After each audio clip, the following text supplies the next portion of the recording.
When Ellen died, I lost everything. Until that dog arrived on my doorstep. A final gift from my wife. In that moment, I received some semblance of hope. And your son took that from me. Stole that from me. Killed that from me! People keep asking if I'm back, and I haven't really had an answer. But now, yeah, I'm thinking I'm back. Operation. We don't need bigger knife. Welcome to Now Playing's John Wick retrospective series. To him, this isn't vengeance. This is justice. Hosted by Justin. You wanted me back. I'm back. Jacob. Are you here on business, sir? Afraid so, Francis. And Arnie. You look good. And here I'd feared you'd left all this behind. These podcasts contain detailed plot spoilers and harsh language. So I guess you have a choice. You want a war? Or do you want to just give me a gun? Listener discretion is advised. We're not going in like the old days. Just a conversation. Nothing's ever just a conversation with you, John. We're killing strangers so we don't kill the ones that we love. Today we're discussing John Wick, Chapter 4, starring Keanu Reeves, Donnie Yen, Bill Skarsgård, Lawrence Fishburne, and Ian McShane, directed by Chad Stahelski. This is Arnie, now playing co-host and your emotional support animal. And you're now in the presence of the motherfucking king. This is Jacob. I am Klaus. This is Justin. Total Groot ripoff, right? In the middle of this movie. So welcome back to the John Wick retrospective series. It's been 4 years since John Wick 3. You know, he thought he was out, right? He went back, had a normal life, and no, he's back in again. Come on, there's no way they could end with part 3. I rewatched that one before this, and that's got a cliffhanger just like part 2. This series is weird, isn't it? Does it feel like it's been around for 9 years? Like, these sequels feel like they come out year after year after year, but man, 4 years since the last installment. Yeah, I mean, Reed talked about this, I think, with Creed, too. That pandemic just messed everything up. Like, yeah, stuff that felt like it was hitting every year, and then there's this huge break. That's why I had to go back and watch 3. Like, that's the one. I remembered a great opening, a great closing. I don't remember what happened once Halle Berry entered that film. I was the same way. I remembered 1 and 2 really well. Those were the first ones we covered when part 2 was coming out. And I'd only seen part 3 in theaters, whereas I revisited 1 and 2. But I rewatched the entire trilogy because, I mean, this really is like chapters of a book. It is a tight-knit series where one ends, the next picks up. But it was part 3 that I really couldn't remember very well, with the Elder and what Halle Berry was doing and her dogs and all of that. So that one was good to go back to. I completely forgot John Wick cut off his finger. So if I'd come into this one, all the shots of him missing a finger, I would have been like, what happened to that finger again? I mean, the whole opening of part 4, like, would you understand that at all if you hadn't seen 3? But yeah, it's been 4 years since we went to the theater. And yeah, like you said, there's a whole pandemic in between the last time we were in the theaters for this. So this one kind of is still at that edge of like, hey, they made this during the pandemic, and you can kind of see some of that on screen to a degree. And speaking of victims of the pandemic, I believe in part 3, we talked about, like, there's a TV show. Like, maybe we were going to review that, and then 2020 hit. Oh, yeah, we weren't going to review it, but I was going to have to watch it as a fan of the series. And I was kind of glad. I don't know that everything needs a TV series, and to have a continental television series, I hear it's still coming. I hear that they may still be working on it. Yeah, I heard that we're still probably going to get it probably this year. There's another John Wick project we could talk after our review coming out. It's already been filmed, but my understanding it's going to be 3 90-minute episodes. It's about Winston rising up to take over the Continental. It's a flashback. I don't know. Like, I've always enjoyed the world building in these films, so I'm open to more of that, like getting in deeper and getting those backstories, which they refuse to give us. They always drop the coolest things, like impossible tasks. They will never show them, I guess. Yeah, so that's going to be a prequel series, right? Younger actors, nobody from ones we've just watched. Yeah, apparently Mel Gibson's going to show up in it, according to IMDb, at least, if you trust that casting. I never do, but that would be interesting. And the disappointment would be I love Ian McShane in the role of Winston. And so if you recast a younger version of that, he has a big task to live up to. As when we reviewed the Transporter series and they replaced Jason Statham and it did not work, replacing Ian McShane might be a hard task. Yeah, but Winston doesn't do like much running around. Get a younger version. I think it's supposed to be in the 70s. It could be fun.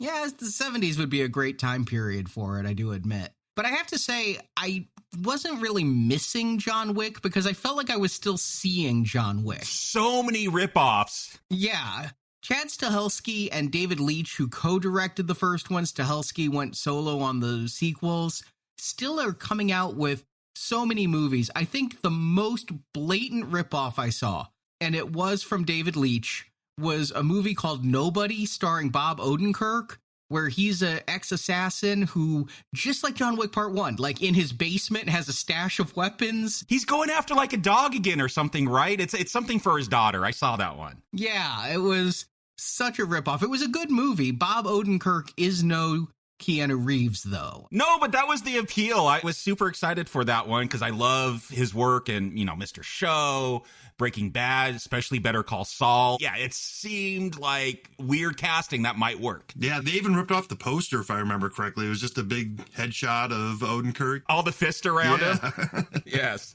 Instead of all the guns around him like they did for John Wick. Exactly. And there were more ripoffs that I think they went straight to streaming. I watched them both on Netflix. They're female-fronted ones. There was Gunpowder Milkshake starring Kieran Gillen, who plays Nebula in the MCU, in those Jumanji reboots. It was all right. Like, it felt very derivative of the John Wick universe with, all the weird mechanizations that go on with that underworld. And then there was Kate, starring Mary Elizabeth Winstead. And look, she played John McClane's daughter in Die Hard. Give her the Die Hard franchise. She is good in action. We praised her in Birds of Prey. And then Kate, maybe not the greatest film, but I really enjoyed her performance. Really? I like her in quite a few things, maybe not the Die Hard movie, but I thought she was good in Birds of Prey. So I may have to check that one out because I do like this genre. Another one I checked out just because of the director was Bullet Train from David Leitch.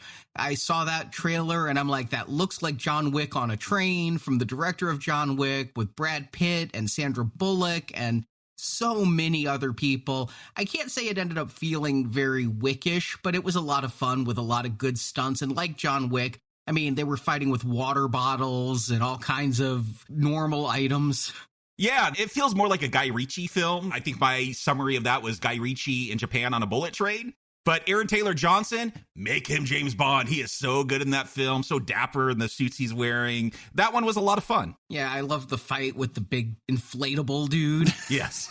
No spoilers, guys. I haven't seen that one, but I'm with you, Jacob. I really thought that was a Guy Ritchie film. Like, just the vibe of it feels like it, but it very much feels like it when watching it. I mean, this series has been around so long that we even covered Atomic Blonde, and that movie feels old now, while this series doesn't. Yeah, who remembers that one? Right?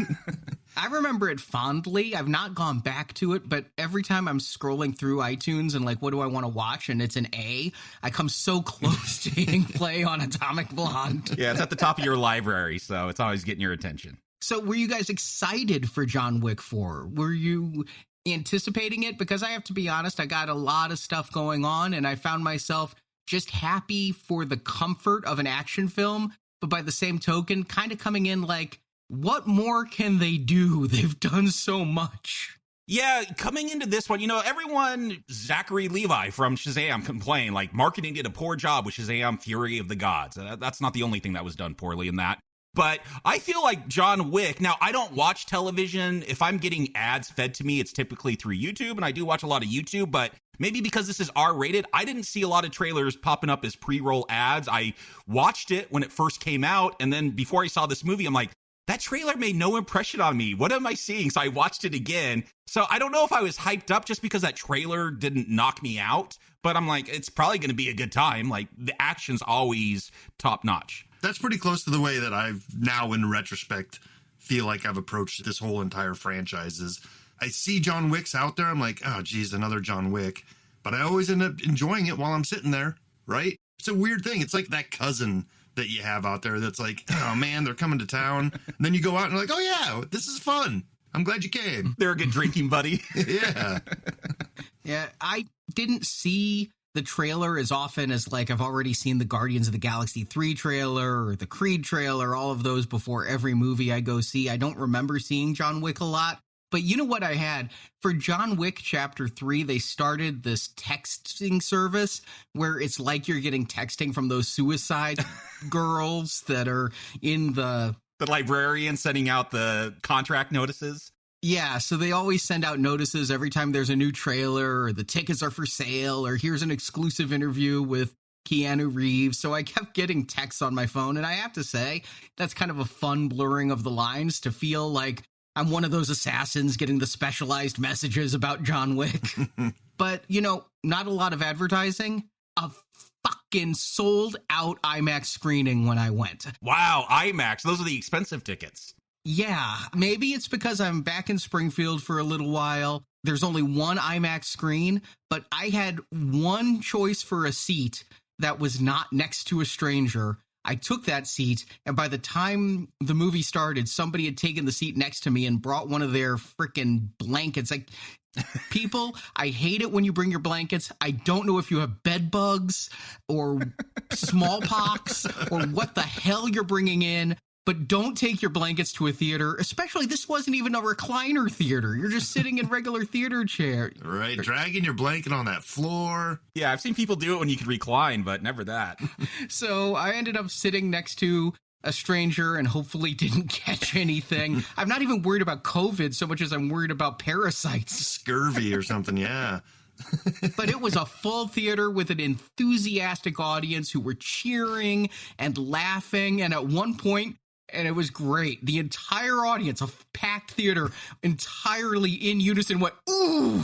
Yeah, out of all the new releases for 2023, this was the most packed for me. Again, it's not always apples to apples because I go at different times on different days, but, you know, weekend, in the evening, yeah, it was a full theater. It wasn't quite sold out, but not a lot of empty seats. Yeah, I couldn't tell you how this did around here because I went to an early showing Friday afternoon, like 1 o'clock, and, you know, smattering of people. So because you wanted to be home by dinner time, this movie's so long. Exactly. I looked at that runtime. I'm like, if I go to a 6 o'clock show, that's my evening, you know, but I got out of there. Yeah, it is 2 hours and 40 minutes. I looked at going back, and I thought about going back for a second viewing, and it was, you know, looking at some of the theaters, they were pretty well packed over the weekend, so I think I did the right thing and got out of there early. I did watch it again. I felt like I had to for this review to just really honestly separate all the action scenes in my mind because there's so much action in this to try to really differentiate. And the first time I was taking notes and concerned about smallpox, so I thought I should go back. And I didn't see it in IMAX the second time, but I did see it twice. And it's expected to do very well. It's going to certainly beat Shazam 2 in the box office.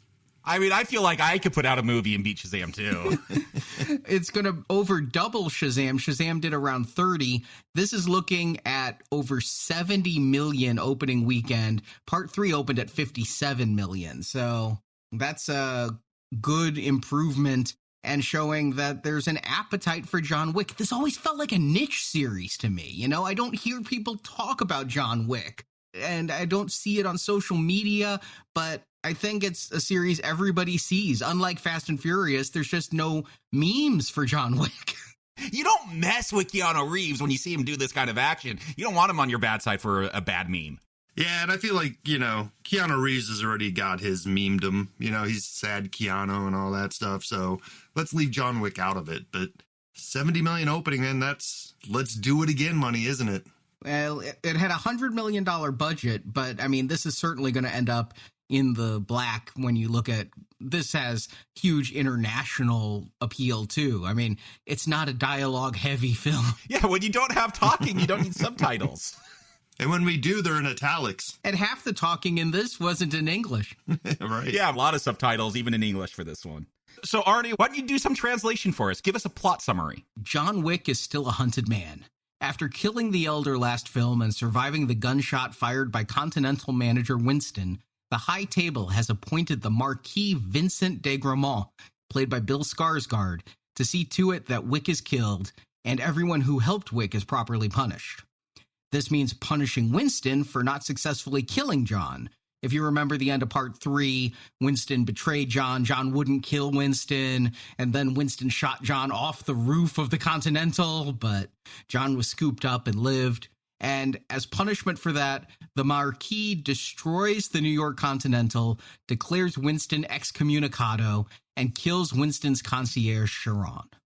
The Marquis then calls in a specialist to kill John, John's old friend and associate Kane, a blind martial arts master played by Donnie Yen, who I can only assume is now typecast as a blind martial arts master. I mean, only if you watch his American films. He's got a very long Hong Kong history in movies. In America, we require he be blind.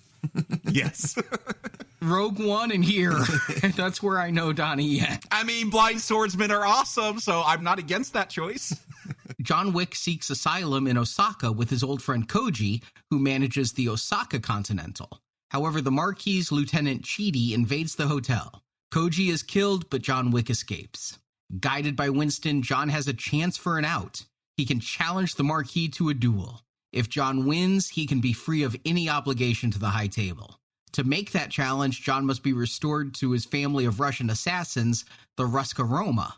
And to make that happen, John has to go on a side quest to kill somebody else, and then that mission gets accomplished, and John's brought back in the family of the Ruska Roma and challenges the Marquis to a duel with pistols at sunrise. The Marquis puts a $40 million bounty on John's head, trying to prevent John from ever making it to the duel, but John overcomes all obstacles and arrives. Also, the Marquis nominates Kane to be his fighter, so the Marquis sits on the sidelines while John and Kane have a pistol fight. Both are wounded, but John falls.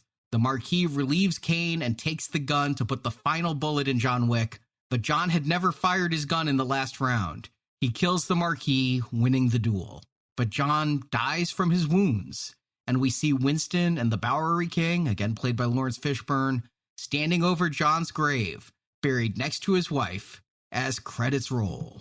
And as an extra FU to everybody who just sat there for well over 3 hours with trailers and all that stuff before, there's a stinger on this one. Yes, there is. You wait through the credits to see that there's more to go here.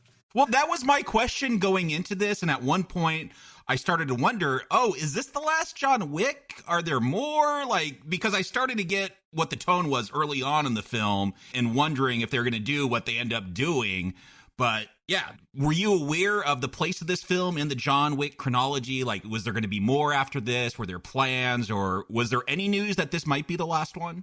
I saw an interview with Chad Stahelski, and here's what he said, is it had come out that this one was going to be the last. I think, Justin, you were talking to me, and you had said you thought this was going to be the last one. And I was like, no, I'm pretty sure they're going to do a 5 and a 6. I mean, This is popular and profitable series, and yet I think early on they'd said it was the last, and then they didn't want to spoil the ending. And so what Stahelski said in this interview I saw was he's saying part 4 is the end, but he also said part 3 was the end, part 2 was the end. These are exhausting films to make, and so they say each one is the end. And then they decide, wait, I have an idea for the next one, and it's so fun hanging out with these people and making all these movies. They get back together. But I think that might be misdirection for the ending. And as you said, Jacob, part 2 and part 3 ended on cliffhangers. So I can't imagine they were serious. Yeah, there's no way those were the end. I mean, that would be such a dick move to just be like, part 3 made a ton of money, but we're never going to tell you what happens next. And this one definitely feels like they have an out. We don't see the body. They got an out if they want to do a 5 with Keanu if he wants to come back. Yeah, this one's buttoned up either way. If it's the last one, then it's satisfying. If not, they can keep going. But there was rumors out there for a while that they were filming 4 and 5 at the same time. I heard those, yeah. That ended up not being true. I think that was initially the plan, but I think they did, and they put it all into this movie. Apparently, the initial cut of this film was 3 hours and 45 minutes, and they cut an hour out. Yeah, it was about an hour longer. I kind of feel like that hour that was cut has to be from this opening stuff. We start off with the Bowery King. He's giving the speech. I feel like Lawrence Fishburne wants to do a lot more in these films than they're writing for him to do. Like, he has this epic monologue he's giving. I'm the motherfucking king. You're now in the presence of eternal pain. Like, I'm like, oh, okay, finally Lawrence Fishburne is going to be a major character. Like, the Bowery King's going to have a major role. No, he's going to play the same role he's always played. He's going to provide a gun, a suit, and that's about it.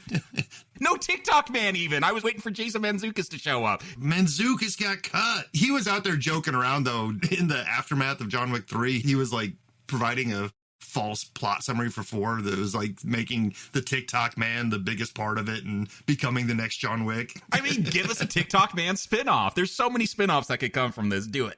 But when this movie really starts, you've got the Bowery King coming in. John Wick is training, punching a post.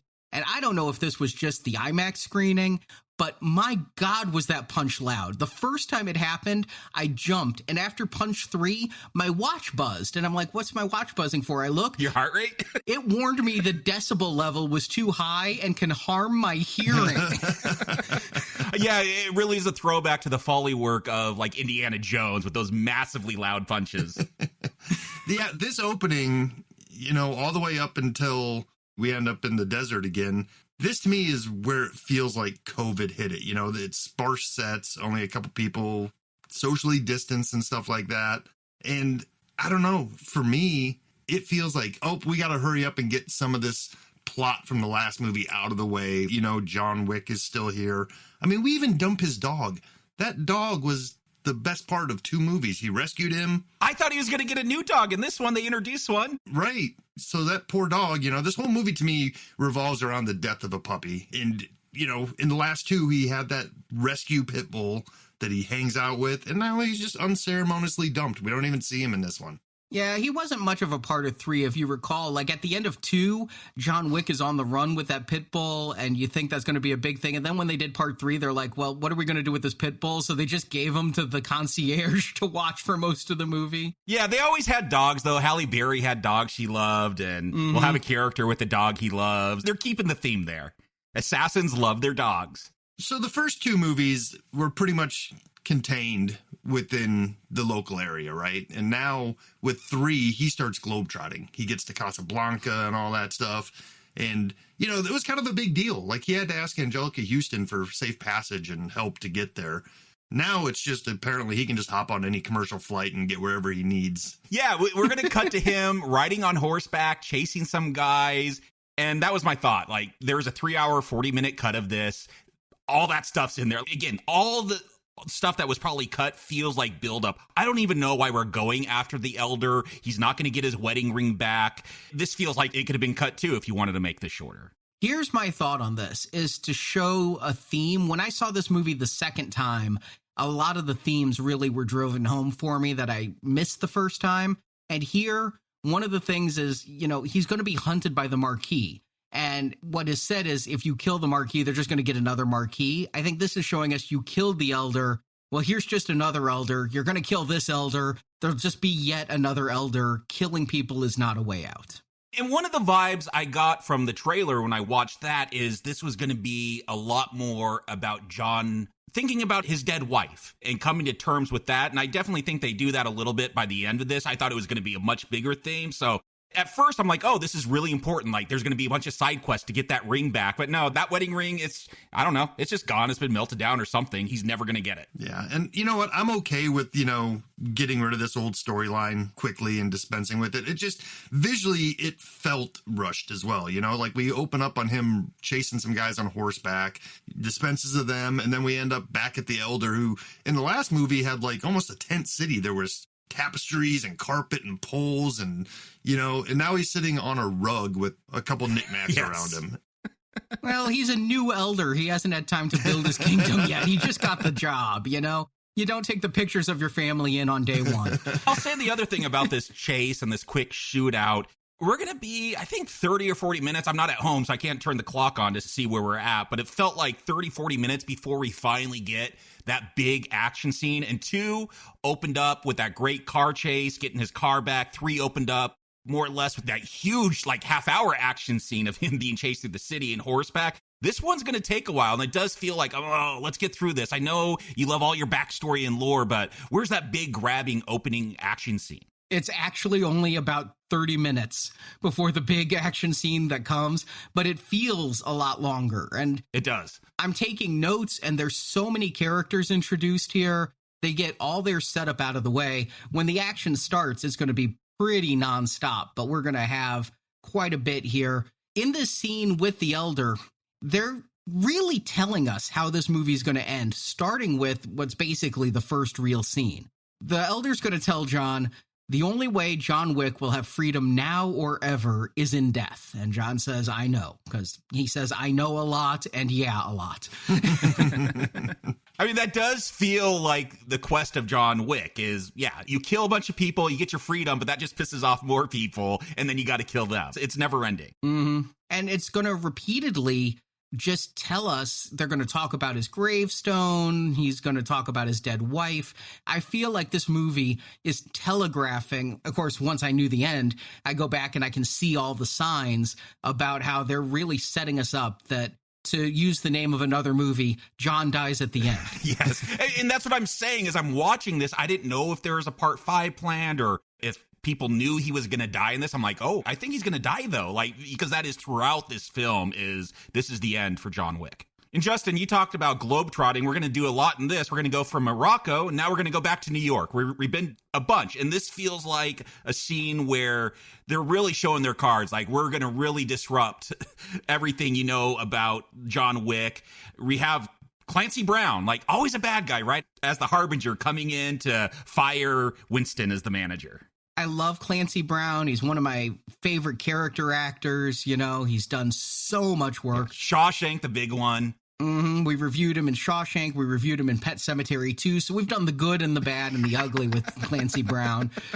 But here's the thing is, no, we're in chapter 4. I'd heard rumors this was the last one. The Harbinger comes in. Clancy Brown has gotten older. He's got this white beard. I didn't even recognize him as Clancy Brown till later, because, yeah, he's got that hat pulled down on his head the whole time and that beard really hiding his face. Mm-hmm. But he puts down a token and pushes it, and he's missing his ring finger. And you know what I think is they're pulling a Lost? I'm like, this is old John Wick. Oh, my God. We're doing a flash forward, and we're going to have a story told in parallel. That is not at all what they do. I don't know why the Harbinger's missing a finger also. But I really thought they had cast this guy as old John Wick, and we were going to see him at much later, maybe still on the run or something. My mind went weird places when I saw that missing finger. Well, you might not be too far off. Like, it's a career path, right? It's a choice that John Wick might be able to take as he climbs a corporate ladder of the table. Yeah, if he lived, would he become the Harbinger? Yeah. Doesn't that seem like the other option for John Wick is to just take a seat at the table because he is so good, or become an elder or something like that? Let me ask you this, because I think one of the fun things about John Wick has been this crazy universe they built up with hotels and gold coins and all these rules. That's a lot of fun. But then they drop like hints to backstory, the impossible task. This one, we're going to find out that everyone fighting each other used to be friends. Like, but we're never told that. And I feel like at some point, you can't just say cool backstory phrases. You got to actually flesh it out. And I was expecting that a little bit more, but that's not going to happen. So we're, again, lots of cool stuff, the Harbinger and missing fingers, but we'll never find out what it means. But he's here to shut down the Continental, which seems to have been a plot from the last movie also, where they had the adjudicator coming in to shut down the Continental, and Winston was under investigation for letting John perform an assassination there in part 2. Still a great scene. And here they're going full out. I mean, Winston tells his concierge, evacuate the hotel, and you see why. They're going to do a demolition, like a construction worker demolition. How do you get the permits to do this in the middle of day in downtown New York? That's one of my notes here, is there's absolutely no authority anywhere in this movie. There's no cops, there's no firefighters, there's nothing. I mean, there's going to be people fighting in the middle of a roundabout, a very busy one, for a very long time. They'll be fighting for the entire length of Paint It Black, and no cops will show up. Yeah, I thought, when they did this, it looked like from the distance we were at, I thought that building was coming down, but we find out later that they just firebombed it. The building's still there. Oh, really? I guess I missed that. I thought it was blown up. Oh, I thought it went down. No, they show it later. Oh, do they? I missed that in 2 watchings. Yeah, I don't remember that. Yeah, so we're also introduced here to the bad guy of this movie, the Marquis, Bill Skarsgård. You know, coming in, I knew the cast list of this, but I don't remember that when I'm watching the movie. So it took me a couple of seconds to recognize him without the Pennywise makeup. How do you not recognize him? He is the most handsome looking dude that is probably also a serial killer. Like, there is something off about him, but he's a good looking guy, but like, he seems dangerous all the time. Reboot of Dexter. Hey, we got your casting for you. Yes. I'm digging what they're doing with this character. It's all about, every time he's introduced on screen, it's like we started his shoes and work our way up his outfit so we can see the drip he's got going on in this particular scene. He is chewing scenery. Yeah, which is always fun. And I feel like in a John Wick movie, especially, like if there's not people being shot or beat up, I just want fun, over the top performances because that's this world. And they go hard here. Like, not just the Continental gets blown up or firebombed, whatever happened to it, but the concierge, he's going to be taken out. Sharon, played by Lance Reddick. I was sad coming into this because Lance Reddick died at age 60 pretty suddenly. It wasn't like a prolonged illness or anything. Yeah, they just found him dead, I guess. Yeah, it was a sad thing with this movie coming out. I knew I'd be coming in and seeing his final role, and I didn't expect him to die on screen. I didn't know they'd be killing him in this, though. No, it actually kind of hurt more that they were killing him on screen because he was dead in real life. But he gets a good death, you know. They have this nice talk on the way in about, you know, basically having a noose around your neck, and he goes with Winston even though he doesn't have to, and he's the sacrificial lamb. And Skarsgård gets this great line of, he's dead and you're alive, and if you figure out why you're alive, then one of us got something out of this conversation. Yeah, I mean, it shows that we're dealing with a cold-hearted killer that is also supposedly playing by his own rules, though. I mean, in the last ones, every one of these bad guys were all following the rules of the table to some degree, right? So it was like, we at least knew what the stakes were. There was a clock on the wall, and we knew what John could and couldn't do if he wanted to be safe. This guy seems like a little bit of a loose cannon, though. It's like he knows the rules, but also we know he's going to bend them if he wants to. I also feel in this series, they could always write their way out of a rule. Like, they say we have all these rules because we don't want to be like animals, but there's always a way to get around them to advance the plot or to add another danger or something. True, but it seems like there's something different here with the Marquis, right? Like, he's pretending to be by the book, but at the same time, you know he's not, right? Like, I think that's what they're showing us early on. Yeah, because his mission, it's not to kill John Wick. John Wick's kind of like Batman. It's to kill the idea of John Wick. You got to kill that idea. And so I feel like the High Table is probably giving a lot of concessions to just do whatever they have to do to get rid of this guy. We'll never see the High Table either. You talk about all the backstories we don't see. No! I would love to see this High Table. If this is the last film, seeing the High Table would have been very fulfilling to me, you know, because we have this huge underground society and all of that. But no, we're not going to see that. We just see this, who is the agent. But they do a great job of setting him up as a villain. I mean, you need a powerful villain to go against John Wick after John Wick has survived 3 installments. So to come in, blow up a hotel, kill the concierge who's been around since movie 1, you instantly establish this guy as powerful.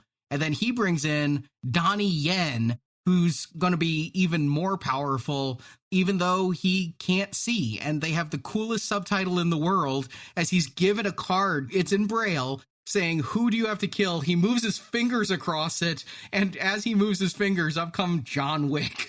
What I love about that scene, because it popped in my head as he started feeling that Braille, I'm like, I want him to just stop after a couple of letters. Like, he knows, and that's what he does. Like, he only feels like half the letters and then just takes his hands off and knows it's John Wick he's going after. And we should say more location hopping. We're in Paris now at this point, where he's getting these directions from the Marquis to go after Wick. This is where some of the lore of these movies starts to confuse me a little bit. You know, it's been a while since I've seen the other ones, but I was pretty certain that Donnie Yen had not been in any of these previous movies. But the way that they talk about him, I'm like, oh, geez, did I miss him? Like, was he one of the main guys that was with John Wick in one of these movies? Or am I just having a weird dream?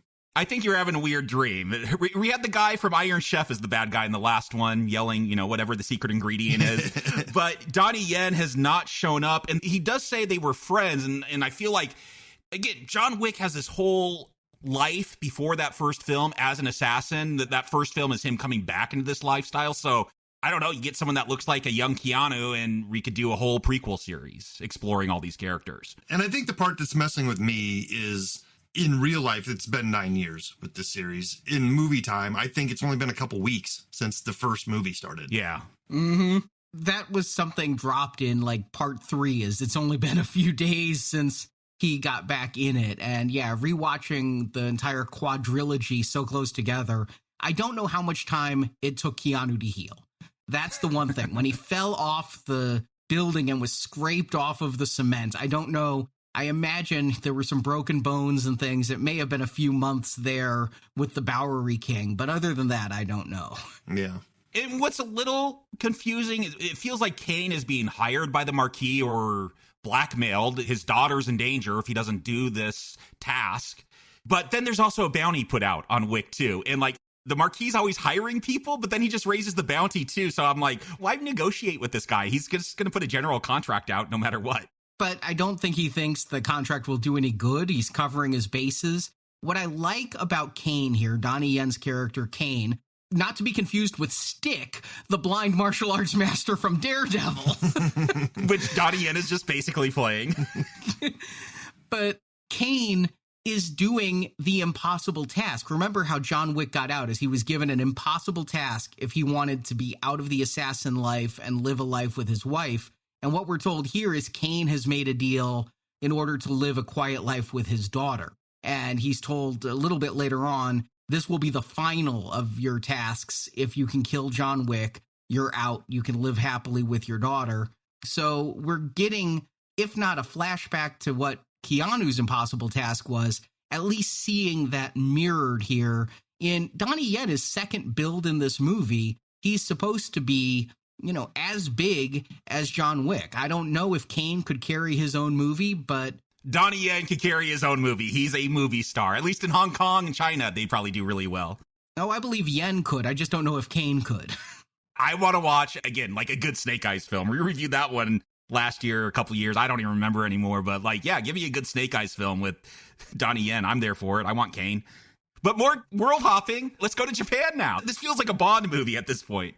Yeah, I was thinking James Bond very much with all of the locations.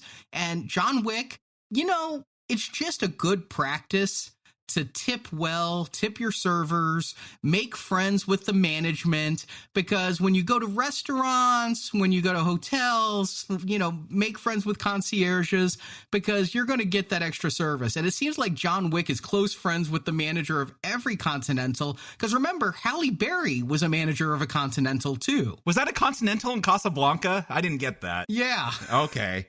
That wasn't clear to me when I rewatched it, but he's got so many reward points. But here's, again, another instance where Koji, who's the manager of the Osaka Continental, old friend of John Wick's, we don't know that backstory. That's why I'm thinking we're getting prequel movies. Maybe we'll get more because they just keep deepening the lore. I don't know the actor who plays Koji. Oh, I've seen him in a bunch of films. Yeah, Sunshine. Yeah, I recognized his face right away when I saw him. I figured he was somebody. Let's not forget that Stahelski and Leach were the stunt coordinators of the Matrix films who brought in a lot of big martial artists. I know that they're, you know, legendary stuntmen in their own rights. And so I figured he was somebody, but I just didn't know him. Yeah, maybe the reason he got it in early 2000s, I think 2003, he was in a Japanese film where he played a samurai, the Twilight Samurai. Pretty good film. So, yeah, he has this kind of work in his background. Yeah, and he's there with his concierge, who also happens to be his daughter, named Akira. I have to think that's probably a reference to the anime that we reviewed. That's how I took it. And she's against this friendship because Wick, we don't see a lot of Keanu during this first half hour, but we'll see him like hanging out. I don't know if he's on the roof of the building or what, but she does not like that he's there because she knows what the high table is going to do. Yeah, I mean, we saw it in New York. We know that this Koji is in for it for even just talking to John Wick. It's pretty harsh when he's like, I've known him longer than you've existed, so I'm his friend, I'm protecting him. Right. I love some of the lines there, like friendship means little when it's convenient and all of that. And You know, later on, it'll be like, it's sad if you think that the only measure of loyalty is a marker. The dialogue goes a long way towards me believing that these two are close. No, I agree. I get that bond between them. But we're going to get more characters. Like, is Marquis the bad guy? Is Kane the bad guy? Is Akira going to, like, turn on Wick because of what happens? Or is the tracker / nobody, Mr. Nobody? Are they...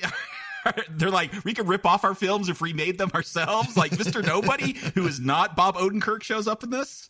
No, Shamir Anderson all right, I'll just put it out here as we're talking about him. I think this character could have been completely cut from this movie. Totally, except I guess he brings the dog. He has an emotional support animal because it needs his emotional support. So they have a dog in this film, and I guess that's important for a John Wick movie. Yeah, I guess that's what I'm getting at from early on is they know they need a dog in here somewhere, and there was a dog. So, like, I don't know why we need to introduce a whole new character with a whole new dog, but we're finally getting to our first big fight scene in this movie here at the Continental. Yeah, the Marquis men show up. They want to inspect the hotel, just like with Winston's Continental, and Koji's not up for that. I do love that. Like, he tells his men, get ready to fight, and they're busting out the bows and arrows. Yeah, when you talk about more characters, we get yet another one in addition to the Marquis hiring Kane. And I think that should be enough. If the Marquis is the Emperor... He's going to make a deal with nobody later. He makes deals with everyone to get Wick. But he also has his own lieutenant there, whose name I didn't catch in the movie on 2 watchings, but I caught on Wikipedia, is Chidi. And he's the one who's actually leading the charge here. When you could have merged that character with Kane, or you could have had the Marquis doing it personally. Or nobody. Yeah. But you've got Chidi here as just this face of the Marquis who's going to be the one to start the fight with Koji. 30 minutes into the film, Koji brings out his assassins, and Chidi has masked men right out of the Spider-Man video game. Yes. They did feel very... military version of Green Goblin that Willem Dafoe played in that first Spider-Man film, like those masks they were wearing. We talked about it last time we were talking about this series, how these movies feel like a video game, right? Like, and we're finally getting to the fight sequence here, right? We start to learn some of the mechanics of what we can do with this first round of guys in suits. And then you've done the training mission. Yeah. Yeah. The training mission. But then, hey, right when you think you're good, nope, we get some paramilitary guys in armor showing up, and now it's time to really smash the buttons. That was my note. Why isn't this an open world game? Maybe Cyberpunk 2077 was supposed to be that and was a huge flop because they didn't make the game. They put out a broken game. But man, I really want to play an open world John Wick game with fighting mechanics, all these fun side missions. I think I'd have a lot more fun doing that as a game than necessarily having to watch it as a film where I want the important stuff to happen. Yeah, and the one thing I will really compliment this movie on is there's a lot of action. There's hours of action in this film, and they keep it mixed up. Like, we're going to start off, and Koji's men don't have guns. They have freaking bows and arrows. I love that arrows going into the arms and everything, yeah. Yeah, Chidi uses his arm to block an arrow, and you got to assume he's wearing the bulletproof suit. So if it can stop a bullet, it can probably stop an arrow, but it sticks in the arm there. And they're going to have swords. They were always pushing it with this bulletproof suit thing. Here, it just... every time they're shooting at each other, I'm like, okay, they just want a superhero universe where they have to go to hand-to-hand combat or blades because these bullets mean nothing. They shoot lots of them, but they're always pulling those lapels over their faces so they're not killed. Which does play... we're not going to go beat by beat into this massive battle. If you thought 30 minutes was too long to get to your first action scene, good news. Like, we're going to get... this feels like another half hour of action here as they go through the Continental, like, fighting wave after wave of guys. And yeah, I thought it was a lot of fun when Wick is taking on, I don't know if it's Chidi, but it's the men in suits. It's the Marquis men. And they're, you know, always pulling those suits over their faces. And he's having to find creative ways to get those headshots. To answer your question, I timed this on my second watching. This is a 25-minute action scene. Okay. It feels like it, but I'm having fun. Yeah, and Kane sits on the sidelines for a while, eating some noodles or drinking some soup or something. And when he finally gets into it, I love how they handle his blindness. Like, he's using a sword as like a stick to feel his way around. At one point, he has like Ring doorbells that he sticks up. Yes, I love that. You see him putting these magnet type things around. I'm like, oh, those got to be motion sensors. No, they're just Ring doorbells. They're making that doorbell chime as people walk by him and he could kill them. This is a fun scene, right? Like, I mean, like you said, we're not going to go beat by beat on the fight, but like, this is a place to maybe stop and appreciate the fight choreography, right? Oh, for sure. If you thought you weren't in a John Wick film because there hasn't been a lot of action, this will quickly remind you. Yeah. We get to see Kane's skill set even though he's blind. Yeah, he's just absolutely amazing. And the other thing I really want to compliment this film on, and it starts really hitting me here, but goes throughout this film, is the set decoration. I mean, we're going to be in like what looks like a museum or a high-end collection of samurai armor and glass pieces. We're going to be in hotel lobbies with big trees. I mean, they not only keep the action mixed up, but they keep the settings mixed up enough that it continually feels fresh when they're throwing a gambit down of having so much action. Like, over half of this 2-hour, 40-minute movie is going to be action scenes. It could really start to become rote if they didn't put all this detail in. Yeah, you don't want to see the same action from the other films, as great as it was. I feel John Wick is about inventing new types of fight scenes and new action scenes. One minor nitpick I think I have with this battle in Japan is, okay, we get this big buildup between Kane and Wick. They used to be friends. They don't want to do this, but Wick wants to, do his mission. Kane wants to save his daughter, so they're going to fight. And you have this great little moment where Wick goes through one of these panes of glass in that museum room, as I put it down in my notes, and he sees Kane like stumbling around. He can't find Wick. Wick is holding a gun. I'm like, well, why doesn't he shoot him? Oh, that gun is empty. If you look, you could see the chamber, whatever. I don't know the parts of a gun. It's cocked back to tell you it's out of bullets. Those little things, I'm like, I wish they tried a little bit harder to really test these loyalties, not just run out of bullets and then I'm going to run away. Yeah, but I do like that Kane is there. He's like, John, yeah, are you dead? And then John is trying to get a gun that's near him, and just the slightest sound, and Kane knows. And Kane is also conveniently out of bullets. Yeah. But he's going to get John down. I mean, he gets on top of John, has that sword going right at John's neck. And then this character I can't get a beat on. 2 watchings, I don't quite understand Mr. Nobody. I know what you're going to say. So, yes, he'll go and save John Wick a lot and then let him go even when he could get that kill shot. I think at this point, Wick is worth $20 million. That's how much the contract is for. We see him. He's got this like sketchbook/notebook that he looks at, and he's writing down like what has Wick been worth at different times, and he's trying to build that bounty back up throughout the film. And that's why he's not killing him. He keeps letting him go, so he's worth more dead later. Yeah, he's the video game player who's going around collecting all the Easter egg points before finishing the level, right? He wants to power up and get out. Hey, that's how I play. Yeah, he seems on Wick's side, yeah, because once he saves Wick from Kane, he says, we're both in this together. But then what's going to happen is Kane is going to take him later on to meet the Marquis. And then he's like this scene made everybody in the audience wince, including me. He meets the Marquis. The Marquis stabs him through the hand and says, there's 2 kinds of men. You can pull out the knife, and that shows you're only interested in yourself, or you can pull out your hand and show commitment to the cause. And that close up on the hand as he's pulling it through the knife, oh, everybody in the audience made sounds. Yeah, that was hard to watch. Just like eye things, just that slow withdrawal of the hand from the blade, cutting. How good of a assassin are you going to be at this point? Like, you're losing like ligaments in your trigger fingers, I think. Right.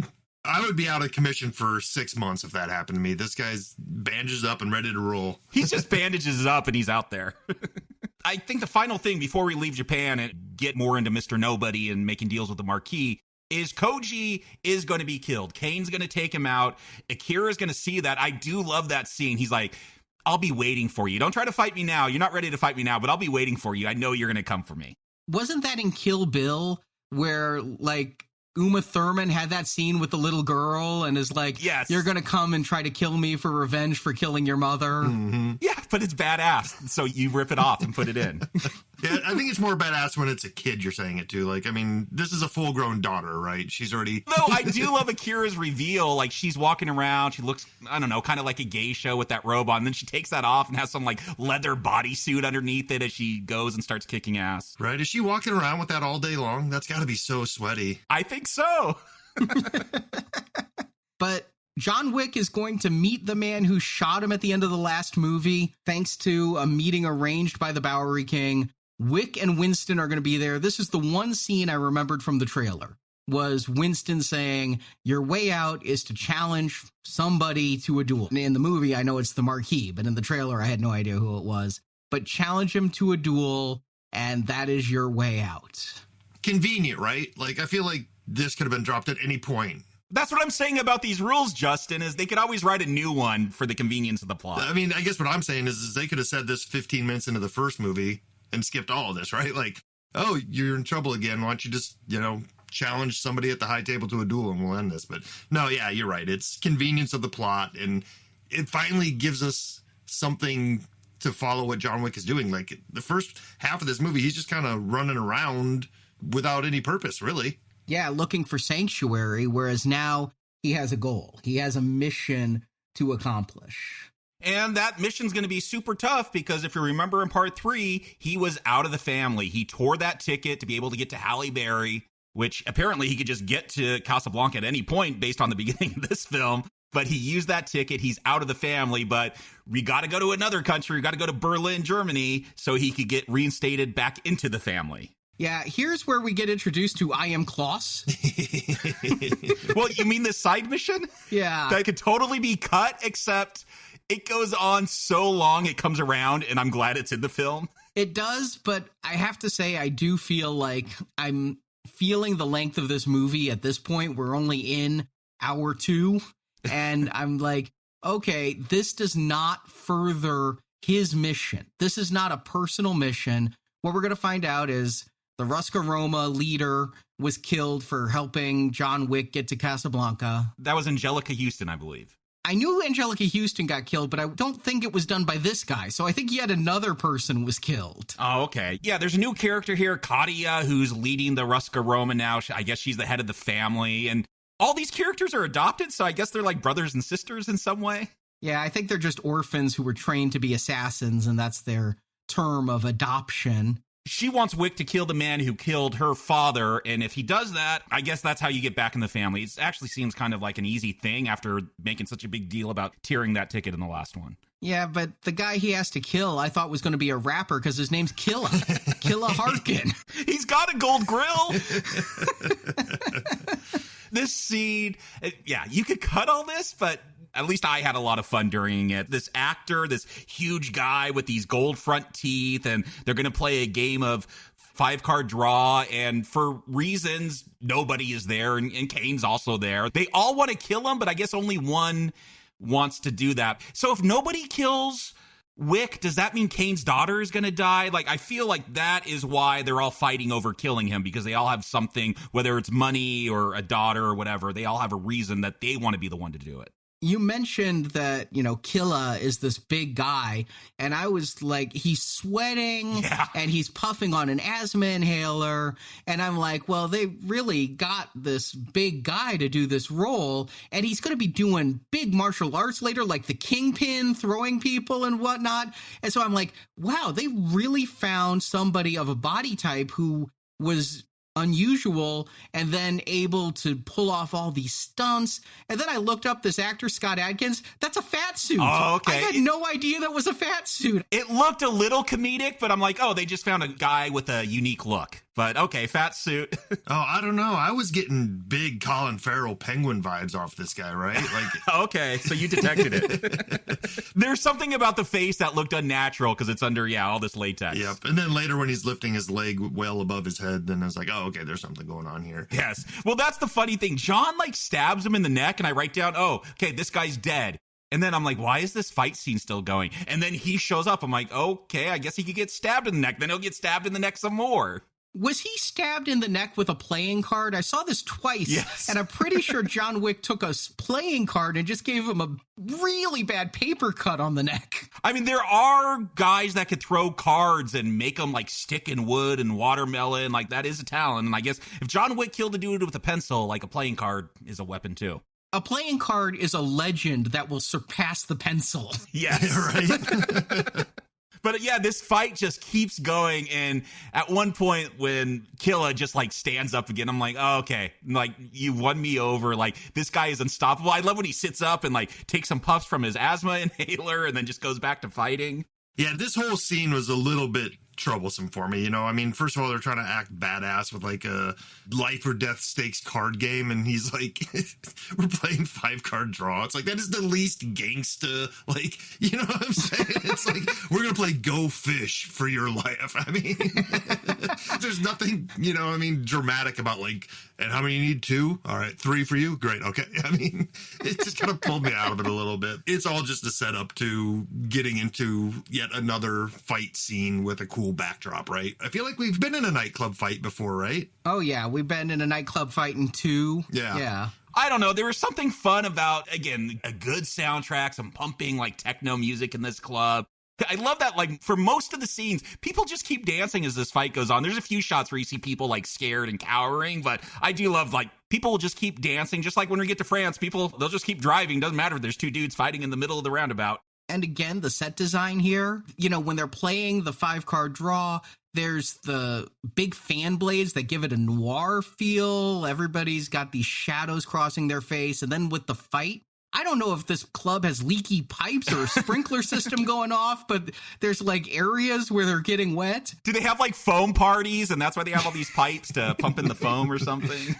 Yeah, this is the first time sitting through this movie was, you know, this is where I first noticed it's like, okay, this is a comic-y world to agree. I mean, you've seen the last 3 films, right? Right, but this is like, it felt more obvious here, right? Like you noticed, like you even pointed out, Jacob, people just keep dancing. It's like, I'm sorry, somebody just shot a guy in the head 14 times right next to you, and there's a dude just like, all right, watch my moves. And it's like... Yeah, don't ask about the logistics of this world. Like, with the Marquis, I'm like, how did this dude make his money? How does he have, like, entire armies at his disposal? Like, this is crazy, and don't ask those questions. That's not the point of John Wick. Yeah, definitely don't, because like he cringes at the idea of like going from 20 million to 25 million. Like, oh, geez, I don't know, that's going to pinch the pocketbook. It's like, give me a break. You own like castles in Paris. Like, come on.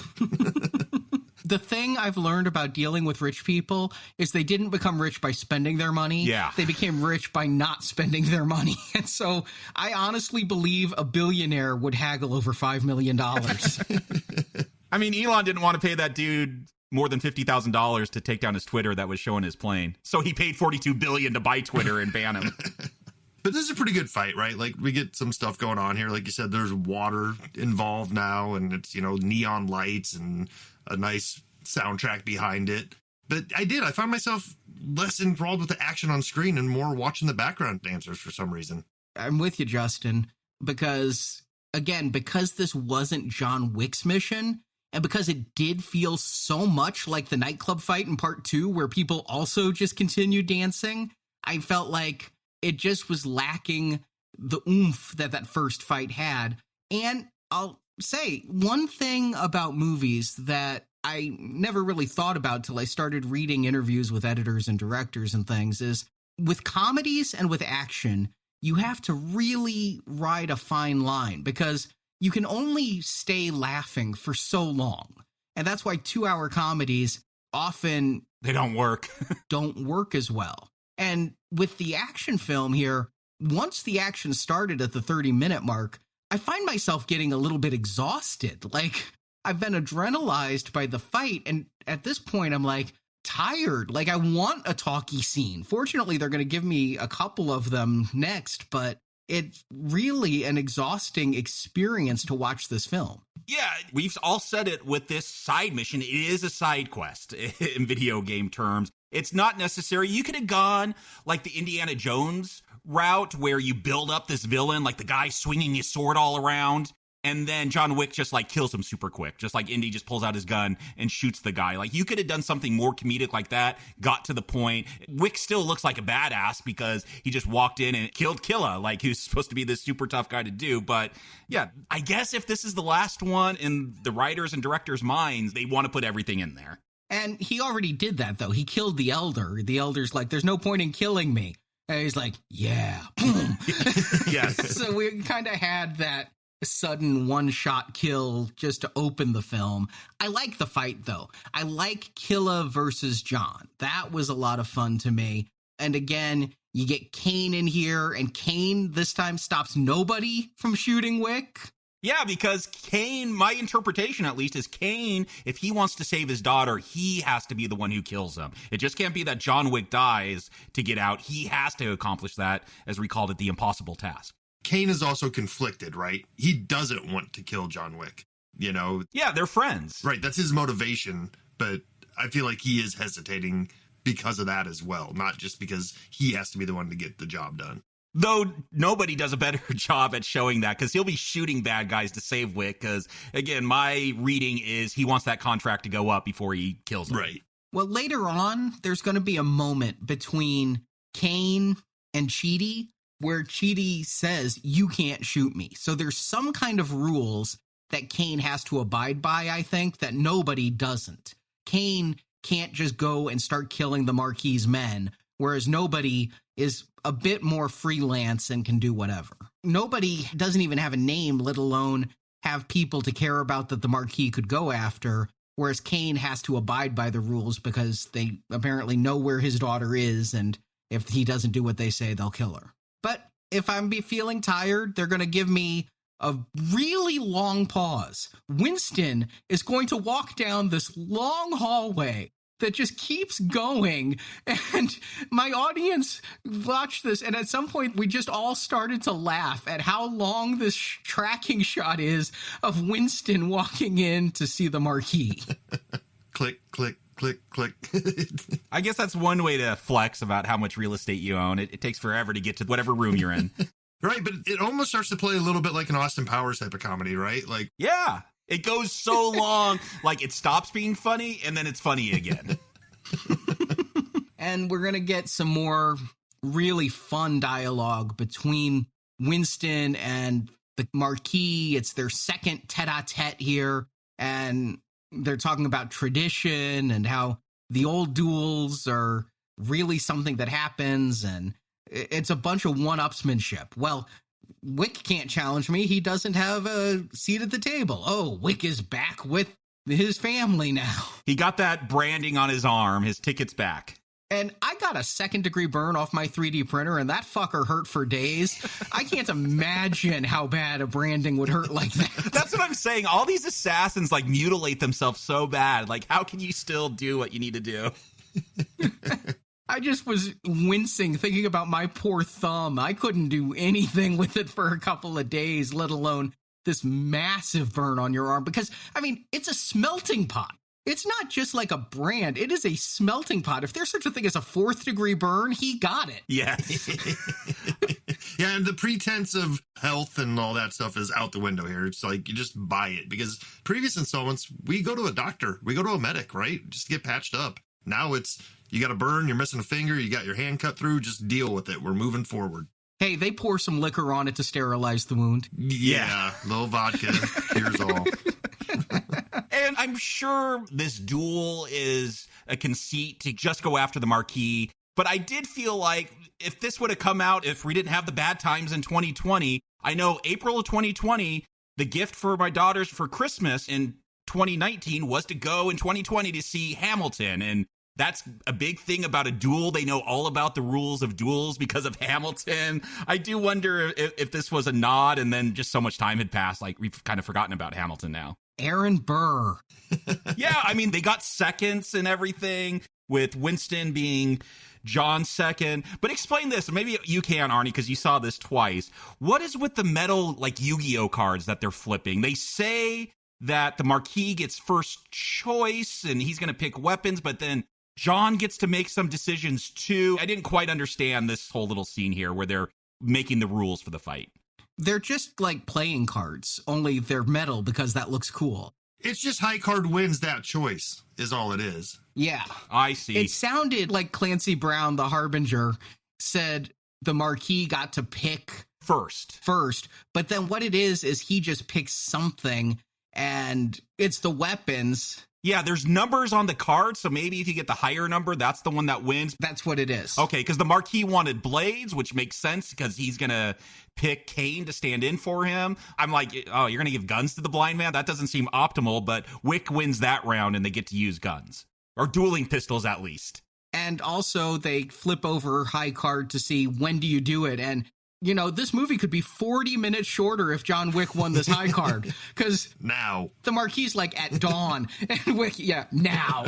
Yeah, and no quarter's going to be given, so people could still go after Wick. Here's what I thought the movie was going to be based on the trailer. I thought this is more or less where the movie would start. And then, you know, the next 2 hours would be people trying to stop Wick. That's only going to be about an hour of this film, but that was my takeaway from the trailer is that, yes, most of this film was going to be about people trying to stop Wick from getting to this duel against the Marquis. Yeah, at this point, it almost feels like an afterthought, right? Like the time clock on the wall of like John only has so much time before, you know, in the previous movies, he was given an hour to get ahead of this, you know, now he has to survive until dawn so he can get to this thing. And it almost feels like they forgot to put this element in. And so it's like, oh, yeah, let's do this real quick at the end here.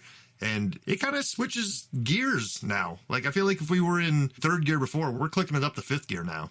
And what we're in is in Paris, you know, back in Paris. This is John's first time in Paris. And again, I can't tell if it's blue screen or not, but when they're making these choices, the Eiffel Tower is in center frame behind them. And it's really using the city of Paris very well from this point on. They're going to say that the duel will be at Sacré-Cœur, and I've been to Paris once. And you've been to Paris, so you know all these locations. I did the touristy stuff, so I know where they've been, but I didn't get to go up on a staircase to a ledge that had a great view of the Eiffel Tower unobstructed. Yes, great sunrise view. And they couldn't get shooting permits for the Louvre either, apparently, because that's just completely out of the picture here. And Notre Dame burned down, so that wasn't an option. Oh, that would have been a great filming location, though. What I don't understand, so John, he's going to go to that church before the battle that they're supposed to be at 6:03 a.m. That's when they need to be there, or else they automatically lose. He's going to go to that church, and he's going to have this moment with Kane, and I guess it's a touching moment, talking about daughters and wives and all of that. But then he's going to leave the church. They're bringing the pistols. You don't have to go back to the Bowery King, who's I guess expanding now, and he's in Paris as well, and get a new suit and a new gun. But it's a cool gun. It is. Like, there's a lot of words used to describe that gun in the movie. It has a 21 round capacity, which in this movie is probably 500 rounds. Nothing. Right. Yeah. No muzzle flip, fast reloads. Now, I know a little bit about guns. A 2-pound trigger, you barely have to pull that. 2 pounds of force on that trigger. Okay, that's what that means. To me, that seemed like a lot, but... And then it has fangs, so it's like a bayonet. You can stab people with the gun when you're out of your 21 rounds. Which I feel like, for all the buildup of that gun, I don't know. Did he stab anyone with it? I see lots of shooting. No, he stabbed somebody at the very end. He finally ran out of the 21 rounds and all the clips. I mean, it's like another hour of fighting, so it's hard to track it all. And John is going to visit a church. I don't know which church this is. If I've toured it, it's been almost 10 years. That's not the church they're supposed to meet at? That one he meets with Kane? Maybe it is, because Kane is sitting there. Maybe they just went into the church that's right outside their location that they're in. But again, this is where we're going to get some foreshadowing that John will die, because it's like, do you come to say goodbye to your wife? No, I come to say hello. Do you think she can hear you? All of this. And so we get this little bit of foreshadowing. And then, I don't know if you guys caught this, but I just totally geeked out. One of our very first patron exclusive reviews. The Warriors. Mm-hmm. Justin, have you seen The Warriors? Oh, yeah. And I mean, this was a heavy homage, right? Like right up to the same lips and microphone almost doing the... Yeah, the DJ playing a song, dedicating it, but it's all code about the contract going up once again for Wick. And now this gang's going after him and that gang. Total ripoff, but like that's the stuff you want to rip off because it's really good. Yeah, and the camera angle with the African-American female lips just right by the microphone and, you know, hey there, boppers. It was so Warriors. Yeah, that she's going to give updates the way that the DJ and Warriors gave updates as to the subway stops and the lines the Warriors were crossing. She's going to give updates as to where John Wick is. Oh, this was... You know, is it a ripoff or an homage? I choose to think homage because I like it. If I didn't like it, I'd call it a ripoff. Yeah, I feel like a ripoff is when you do it hoping no one notices, and I think they're being very upfront with their references here. Yeah, it's been a while since I've seen Warriors, but I'm pretty sure one of the songs was Nowhere to Run, right? And that we get that here, too. You know, it's an updated version, Nowhere to Run to, Nowhere to Hide. That was, you know, on the nose, but it lets you know, like, hey, that movie's 50 years old, too. So, like, it might bring some kids in to go back and watch that awesome movie. And so, yeah, you get this big buildup, and you know who this is a big year for?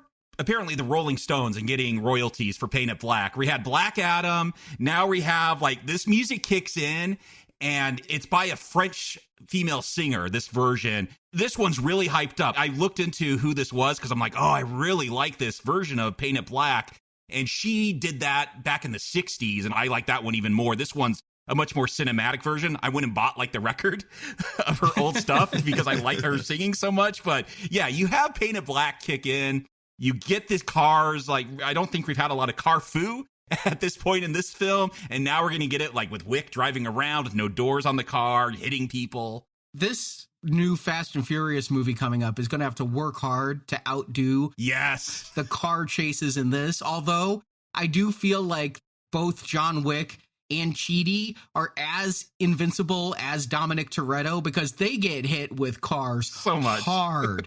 And again, I'll relate a personal story. I was hit by a car and I couldn't walk for a couple of days. I didn't break anything. It just fucking hurt. Oh, yeah, no, I got hit by a car too. Threw me across the road. I had to get only one stitch, thankfully, to put my eyelid back on. But jeez. Yeah, there was a lot of pain the days after that. Let me ask you this. In both your instances, did the person who hit you stop? Because apparently that's not a thing in Paris. Yeah, mine was a drunk driver and kept going. Oh, jeez. In John Wick world, around the Arc de Triomphe, you don't stop. You just keep going. You got places to be. I just thought they were all assassins. Like, every single one of them was trying to hit John Wick. All those cars are circling to keep him enclosed in that area. Driving Renaults from 1984 around the... Yeah. I'll say this, Justin. I haven't been through this roundabout, but when I lived in New Zealand for a while, they have huge roundabouts, especially like in Auckland, the big city. And yeah, I feel like people just enter that thing and it's like vacation where you just drive in circles till you could exit. Big Ben Parliament. Yes. Look, kids, Big Ben. Yeah. But I love this. Like, if you need a shot of adrenaline, like just fighting in the middle of the street, all the car stuff, well, it's going to overwhelm you. I think John Wick is meant to overwhelm your senses to get that dopamine flowing in your head and that adrenaline. And I think if you felt a bit of a lag, maybe that fight with Killer wasn't your thing. Arnie, maybe you timed this, but I feel like the next 45 minutes, an hour, like it's going to be nonstop and I'm into the film the entire time. This fight, including all of the car stuff and all of the stair stuff, runs about a half an hour. Oh, okay. It feels like it's the entire second half of the film. Yeah, it goes from almost the 2 hour mark to about the 2 hour, 20 minute mark. But it's just so great. And you've got nobody stalking John. And I love his phone calls with the Marquis. Again, nobody is a character that could have been totally cut. But if you're going to have him in here, he's here as like some comic relief. And like he calls the Marquis and the Marquis says, okay, you have a deal. He's like, it's 25 now. Oh, what? No. Okay, now it's 35. And the Marquis throws down his phone and breaks it. Then he has to call for a landline. And when nobody picks up the phone, he's like, 40 million. Yeah, meanwhile, that contract is matching whatever he's offering nobody. So you just get more and more guys coming at them. Well, isn't nobody getting double? Because he's like, I wanted 20 million. Plus 20 million matching for my 401k. That's what I was wondering, because I wrote down, okay, 50 million, like that's his first negotiation. And then the Marquis like 20 million. I'm like, well, does that include the 20 million in the 401k too? Like, I need to know the terms. And hey, it looks like they established it, but you guys correct me if I'm wrong. Did they make it seem like the switchboard is actually on the Eiffel Tower, like on the observation deck? I didn't have that impression. No, felt like they were looking out from there too. You know, I don't know. I didn't catch that. Because we were introduced to the switchboard back in like part 2, I just figured they were all where the switchboard operators are. I didn't even think about them being in Paris, but I guess this round of switchboard operators probably was. Yeah, it's one thing I'm going to look for on a second viewing. And I wanted to ask you guys if you got it too, and maybe it was just my misinterpretation, but it really felt like they were establishing, yep, they're right up there on the observation deck of the Eiffel Tower somehow. I wouldn't be surprised. And then here we get perhaps the most memorable fight of this movie. John steals from one of the assassins after him this shotgun that has explosive, fiery rounds. So here's the thing. Last of Us 2, if you played that game, first of all, shotgun's always my favorite weapon to use because you got that spread, easy to take out zombies or whatever. But at one point, you get the ability to make incendiary shells, which like set people on fire. And it is my favorite thing in that game. So when I saw that coming up in here, I'm like, oh, damn, things are going to get good. Like I got super excited. And then they do what they do. Like they're like, oh, yeah.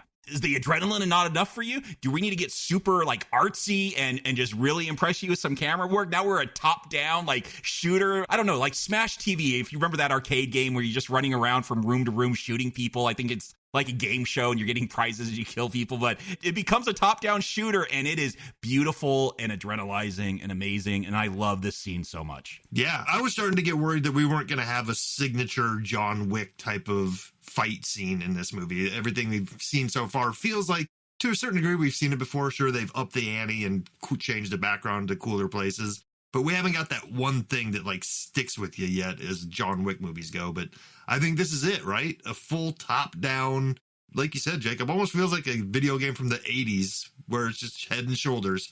Yeah. Yeah. Ikari Warriors. Yeah. Yeah, I was also thinking of Gauntlet. Yes, there's another one. Valkyrie needs food badly. John Wick needs an incendiary shotgun. And to explain this top down, if you haven't seen it, you know, I feel bad for you because we're trying to describe an action scene in words, but it's going over like the rafters and the support beams. It's like they removed the roof from this building they're in. It's like an abandoned apartment complex or something. And it's just top down going from room to room, just like you would in a video game, seeing the walls that divide the rooms, seeing the doors. I have no idea if any of this is real. The second time I watched it, I'm like, is this all CGI? Did they even film Keanu from the top down? I mean, obviously they're not having real incendiary rounds, and I doubt they built this massive set with no roof. It's so big. And I think it was Citizen Kane that first did this kind of shot where you could see like the walls as you're going top down. And of course, other movies have done that since. Minority Report had a big scene like that where we're, you know, going through different floors and seeing like the insides of walls as we go past them. And yeah, this has got to be CGI. It's such a huge set. If this was a set, like this is an entire warehouse. I'd love to see, you know, the special effects stuff always comes out later, and I'd love to see how they did this sequence because they're shooting through walls. We've seen that, like they're hitting some of the same notes, like we're having a gunfight through a wall, but this is top down. It looks great. It's incendiary shotgun shells. People are getting set on fire. So even if they're repeating some of that stuff, it's all done in a new way, and it's so captivating. And here, nobody lives up to his name because John gets him down. John has a gun at his head, and John could take out nobody. But John still loves dogs because at that same moment, Chidi... He's going to shoot the dog. Yeah, he's going to shoot nobody's dog. And John has a choice to make, and he shoots Chidi to save the dog's life. And that's when nobody has that change of heart, I guess. He's no longer going to be going after Wick. He's going to be helping him. He's like, you saved my dog. I'm the emotional support for that dog. But I think it does go both ways with nobody. And so now... he's a good guy. Again, an unneeded character. Maybe if you want some comedy relief, unneeded, but I like what they do with him. Yeah, to jump ahead a little bit, he is going to be the one to kill Chidi as revenge for this. And when the entire audience cracked up, it's a cheap joke, but the dog is going to pee on Chidi's body, and it got a big laugh. That felt a little too far for me. I'm like, that's not a John Wick joke.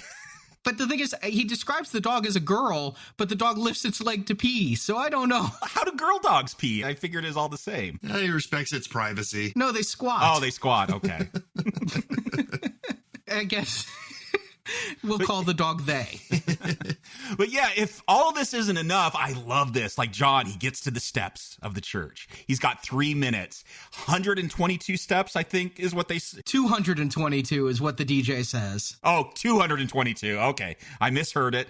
222 steps. But yeah, he's got to get up these steps. You know, the next Warriors gang is going to pop out, and he's like, there is no relief for John Wick.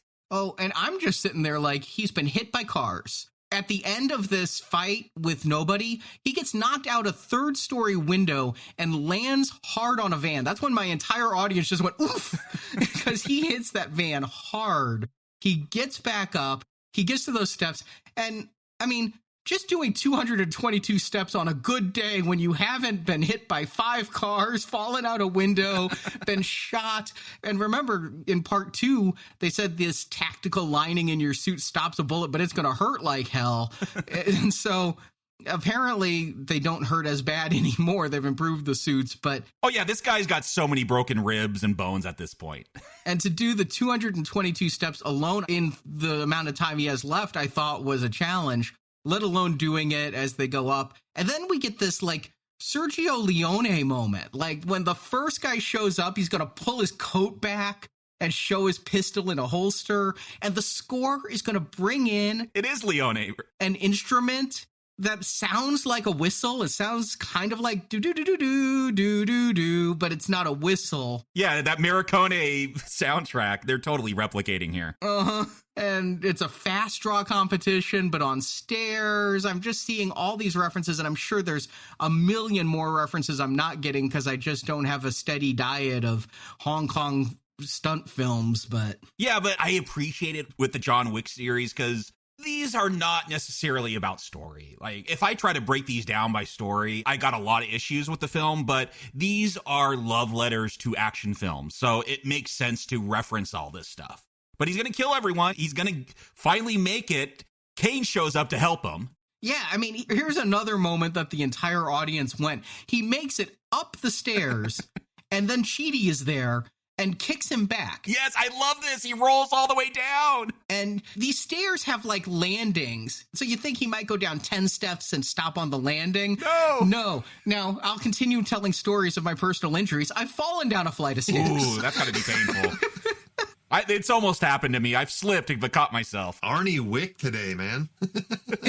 I hit a step wrong, and it was... And then I hit the bottom landing so hard and broke a table. Oh. It was painful, and a plant on the table landed on me. It was just a scene. The vase hits your head and crack, and you had birds going around your head. And that was it for the day, right, Arnie? You didn't, like, go back up the stairs and, like, do other tasks. That was it. You were done for the day. He had a duel to get to, Justin.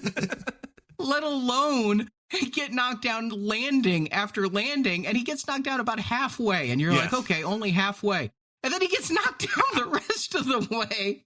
And that's when Kane shows up, and Kane is like, I'm going to help you get to this, because I think it's a thing of mutual respect as well as Kane needs the kill. I think Kane just doesn't want to see John Wick be on the run for not making the deadline. If John's going to have this duel, he should get to the duel. And I thought there had been some off-screen discussion, maybe with Winston and Kane or John and Kane. Like, they had a plan to get the marquee. I totally expect this movie to go there. And while all this action is happening, we get one cut to Kane, who's, like, eating at a cafe and sticks a pencil in his pocket. I'm like, oh, he's going to, like, slip that to John at some point. He's going to kill the marquee with that, because that's such a big deal, killing someone with a pencil. And it's kind of unceremoniously just gets used on these steps. Like, he just stabs someone. Maybe it's Chidi in the hand with it. And that's it for the pencil. I thought with that setup, it was going to be a bigger deal. Yeah, that's when Chidi says, you can't shoot me. He's like, no, but I can hit you, motherfucker. And spits on him. And the thing is, the first time I watched it, I missed Kane taking the pencil. But I just went with him having a pencil in his pocket. And the second time, I'm like, there's where he got the pencil from. Okay. But this is the climax to me. You know, we're still going to have the duel, which is the emotional climax. But this is, if you come to John Wick for stunt spectaculars, and who doesn't? If you're coming to John Wick, that's what you want. This is going to be the last. And it is impressive. It's a half an hour. And even though I'm exhausted, I actually found myself holding my breath during the second trip up those stairs and the fight versus Sheedy. At one point, I realized I had stopped breathing and I needed to exhale and inhale. That's how into this movie it got me. Yeah, there's been a lot of talk about death in this film. Earlier, we get talks about epitaphs on graves. The concierge is just friend. John says he wants his to be John, loving husband. But I never think he's going to die before he gets to that duel. Maybe once he gets to the duel. But for me, that does not take away even having that kind of meta knowledge. No, he's got to get to this duel. It doesn't take away any of the adrenaline, any of the fun of this huge, massive battle, starting with the cars all the way up the steps to get there. Yeah, and, the runtime of this movie, you're starting to feel it. But at this point, it's almost feels purposeful, right? I feel at this point like I've been through this with this character. And I feel like if I had to walk up these stairs right now, I wouldn't be able to do it just from watching the movie. So I feel like it has pulled us in, It does feel like we need to come to a crescendo at this point. Yeah, and he gets there just as the sun rises, and Clancy Brown is there, and they're going to have their duel with these ancient-looking pistols. I thought we'd get more gun fu. I thought if you're having a duel, it would be, you start back to back, but then you start running around, you do your gun flips and things. No, they called this out 30 paces when they were setting up the rules, and they'd get closer and closer each round if no one died. And it bothers me because the way they edited it, they don't take 30 steps. My OCD, I'm counting the number of steps they take. Me too. And then when they come back in 10 steps, I counted John Wick only took 8. I'm like, no. They got to cut some stuff out, Arnie. They can't show every step. But what a great way to resolve all of this, right? It's such a violent, up-close, personal series. What better way to end it than with a gentlemanly shootout, right?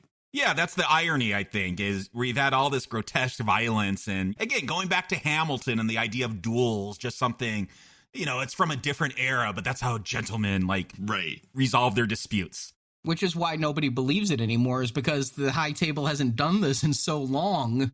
It was from a different era. And kudos to Stahelski and the writers for coming up with this, coming up with an intimate ending instead of just feeling like you have to top everything you've done before. Because in so many movies, that fight up the stairs would lead to a boss battle that would also be big, and then the movie would be done. And here, it's going to be quieter and yet have so much emotion to it that I applaud their ingenuity for coming up with this. Yeah, and we all know how movies work, so I'm trying to figure this out, because I'm like, there's no way John Wick is going to get shot by Kane. There's no way Wick is going to shoot Kane. What is their way to get around there? But then they start shooting each other, they're taking wounds. They're getting hit in the shoulder. Wick takes a really bad gut shot. So even though I know, the good guys always got to win, how are they going to pull this off? Because they've built this relationship. Maybe not the best. I would like to have a flashback if you're going to have this intimate ending between Kane and Wick and why they are such good friends. I mean, Kane even says at one point his eyes weren't taken, he gave them up. I wanted something more. They always drop these cool little hints and Easter eggs about backstories. I wish it was a little bit more intimate, but I guess what I'm saying, even though I kind of have expectations of where this is going to go, I'm still in suspense because it's such a great conceit is this will get me peace, but I got to kill my friend to do it because the Marquis is able to have someone else stand in for him.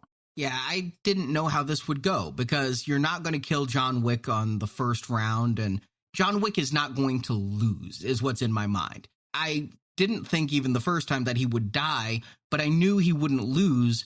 But just shooting Kane in a one-on-one duel where you only have one shot per pace didn't feel like enough. Kane's not the bad guy, the Marquis the bad guy. So how is this going to play out? I didn't know, but it's that gut shot you mentioned that knocks John Wick down, and the Marquis is just so excited that they mention to him, I believe it's Sheedy who says to him, if you are the one who kills John Wick, you will be of legend. And so the Marquis really wants that kill shot himself. Yeah, they're 10 paces away, or maybe 8 paces since she did the counting at this point, and the Marquis takes over to make that final shot, which, okay, at this point, I get what you're doing. My question for you, Arnie, because you saw this twice, do they cheat here? Do we hear 2 gunshots? Do we only hear 1? I don't know if you picked it up. Knowing about it now, I'd really pay attention to that scene because Wick gets shot in the gut. We think he's shot his bullet as well, but he hasn't. And that's how he's able to kill the Marquis because he still gets 1 more shot. Maybe it's because it was the IMAX screen and everything was pounding my ears so goddamn hard that my phone was still warning me a couple more times that I'm going to go deaf.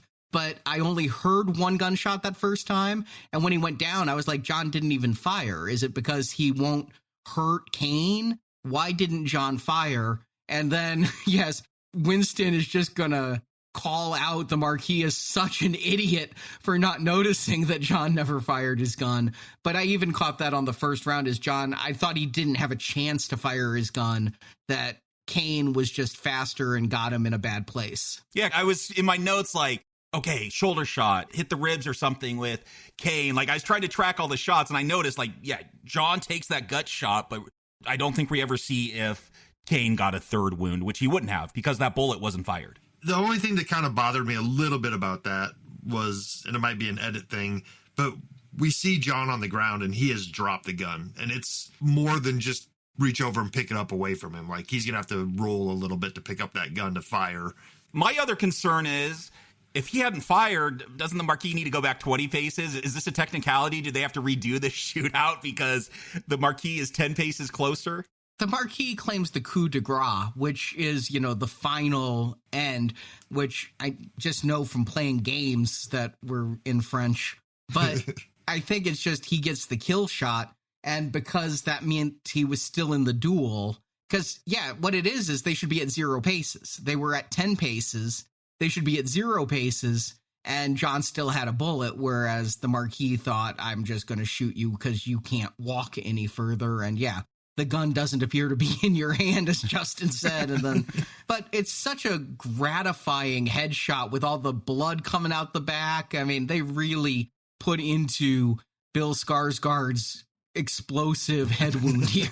And John is maybe dead. We don't he's going to have this moment on the steps as he's quote unquote dying, but then we're going to cut to that headstone next to his wife, and Winston and the Bowery King are there kind of saying their goodbyes, but they did this with Nick Fury. We saw a headstone for him too, and he's still alive. I should have known. I'm kicking myself for not knowing when they're on the way to the duel and John tells the Bowery King and Winston, I want my headstone to say loving husband. I should have known at that moment that John would die at the end. And I'm so mad at myself for missing it on the first watching. But here he's there with loving husband and right next to the tombstone of his wife that says loving wife. And you know what? Keanu's getting older and there's only so many ways you can perform gun fu. And I'd rather see this series go out on top and not just have a bad installment that ends on a cliffhanger and they decide they don't want to come back. This felt like full circle. And if you want to think like this, he's with his wife again. And as Justin said, not a whole lot of time has passed since she died. She died. He got a puppy almost immediately after. And then all the first 3 movies happened in a couple of weeks. And so he didn't have to suffer that long. He's back with his wife and they're next to each other for eternity or until a building gets built on top of the graveyard. So... And then he comes back in like John Wick Poltergeist? Ghost doing gung fu? I want to see it. So, Justin, Jacob, do you recommend John Wick Chapter 4? Justin. So, Arnie, you just pretty much summed it up for me right there. Is this movie puts a great button on this series, right? And same concerns you had. We're all getting older. Can Keanu keep doing this? Do I want him to keep doing this? Well, for me personally, my answer is no. So my recommend to this movie is going to be contingent on this is the last John Wick movie, right? If they resurrect this for a John Wick 5, show us he wasn't really dead and create some new problem for him to get over, I feel like I'm off that train at this point, But I can't judge a movie for what hasn't happened yet. So we have to talk about this movie. And my only ding of it is the runtime. I feel like it gets slow in a few parts and it kind of hurts the rewatchability. I feel like the other ones you could pop on and watch and not feel the runtime. Here, it feels like a commitment, right? If you're going to sit down and watch this movie, you're in it for 3 hours. That's what you're doing that day. So outside of that, I don't have many complaints. I think the filmmakers knew what they were doing. They know their character, and they knew how to write an end for him. So my hope is that this is where they leave it, and they can mess around with prequels or whatever. But this is where the story for John Wick should end, and that's where it ends for me. So high recommend for this one. Let's hope this is where the train stops. Jacob. I think I've been the most critical of the series. I maybe notoriously gave this series its one red arrow at John Wick 2. I want to say, before I saw this fourth installment, I went back to chapter 3 because that's the one I remembered the least. And I recommended that one. I really enjoyed that one. But watching that one, it made me realize this is about the action scenes, because that film, great opening. And then once Halle Berry shows up and we go on a bunch of side quests, I kind of lose interest into that film until the ending, which has a great climax as well. So I want to say this, because it kind of clicked. Okay, this is what John Wick is. Don't get caught up in the story, because this is a video game. This is about little side quests, and then you go on your main mission. So I want to say, even before I saw this one, I was going to tell John Wick 2, you have fulfilled your marker. I'm breaking it. I'm releasing you from it. I will give that film a green arrow, because I realized this series, it had a whole storyline. I don't know if this is all planned ahead of time, but it found a place to go with this crazy action and this crazy universe they built up. And that's just how it goes. Sometimes you don't like a side quest in a video game, but you have to do it because you have to get that thing to beat a boss later. So I do want to say, a strong action series. I'm going to recommend all of them, including John Wick 4. I'll have to go back and watch that first one. This may be my favorite one, even though, this kind of dawdles at times. It's a very long film. But I think thanks to the pandemic, I've kind of found an appreciation for longer films. I feel like I complain about runtimes a lot, but like that Doom remake, really enjoyed that. RRR, 3-hour film. I watched that 3 times last year. Like Babylon, I know you don't like that, Arnie, but I kind of love that film. Oh, and that was 3 hours long. I know you do. I kind of really enjoyed it. So what I'm saying is I've changed. Maybe because stuck at home, we're watching a lot of movies at home. I just got patience for longer films. And this one, it's so adrenalized. The plot really doesn't matter. It is about that action, about the car chases, about that great top-down shooter scene. I think if you're a fan of the John Wick series, if this is the last John Wick story, because there's more stuff coming out, we'll talk about it. But if this is the last Keanu Reeves, John Wick-centered, not prequel story, this is a strong note to go out on. I don't think fans will be disappointed. Strong recommend. You guys said it. I mean, this is an action series that I have greatly enjoyed, and this one lives up to it. What does a John Wick movie have to do to get a recommend from me? Kill a bunch of people? It has to impress the hell out of me with an action scene. And this did. And it came up on the Now Playing Podcast Facebook page. Why isn't there an Oscar category for best stunt work?